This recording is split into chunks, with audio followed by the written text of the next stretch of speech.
सबसे पहले आप ये समझिए कि जब हम ये कहते हैं कि प्रभु यीशु मसीह के जैसा प्रार्थना करना है, तो हम एक बहुत ही ऊंचे लेवल की प्रार्थना की ओर संकेत दे रहे हैं। इस तरह की प्रार्थना में हमें कई बार बोझ के साथ प्रार्थना करना होता है, जो कि बहुत आसान नहीं होता, क्योंकि इसमें प्रसव वेदना के समान पीड़ा का अनुभव करते हुए अत्यंत संकट में व्याकुल होकर हृदय वेदना के साथ प्रार्थना करना होता है।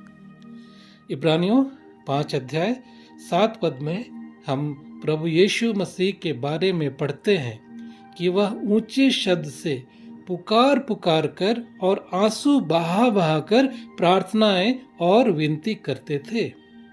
ऐसा ही हम लोग लूका 22 अध्याय के 44वें पद में पढ़ते हैं, जहां प्रभु यीशु के बारे में लिखा है कि वह अत्यंत संकट में व्याकुल होकर और भी हृदय वेदना के साथ प्रार्थना करने लगे और उसका पसीना मानो लहू की बड़ी बड़ी बूंदों की नाई भूमि पर गिर रहा था। गलातियों 4 अध्याय 19 पद में पौलुस के बारे में हम पढ़ते हैं कि वह प्रभु के लोगों के लिए प्रसव वेदना के समान पीड़ा सहते हुए उनके आत्मिक उन्नति के लिए प्रयास करता रहता था।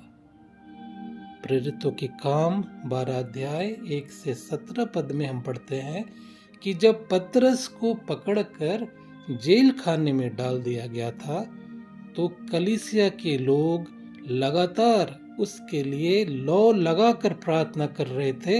यहाँ तक कि रात में भी बहुत लोग इकट्ठे होकर उसके लिए प्रार्थना करने लगे। और प्रार्थना के उत्तर में कैसे परमेश्वर ने स्वर्गदूत भेजकर अद्भुत रीति से पतरस को छुड़ाया, इसका वर्णन इन पदों में दिया हुआ है।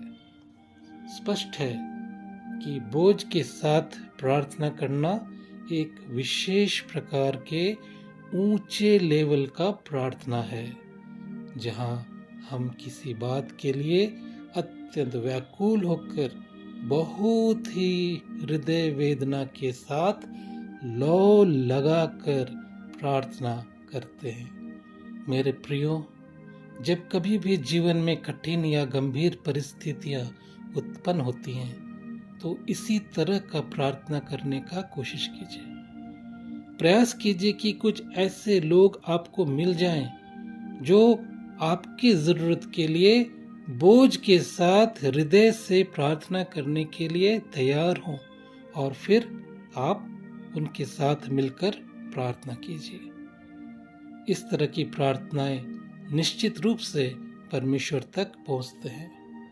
अगर आप चाहते हैं कि हम आपकी किसी ज़रूरत के लिए प्रार्थना करें, तो अपने प्रेयर रिक्वेस्ट को कमेंट करके लिखिए। हम सब आपके लिए ज़रूर प्रार्थना करेंगे। अगले वीडियो में हम ये देखेंगे कि कैसे आप भी वही सब कुछ चाहने लग सकते हैं जो परमेश्वर भी देना चाह रहा होता है, और फिर उसके बाद हम चाहे कुछ भी प्रार्थना में मांगे, वो सब कुछ हमें मिलता है।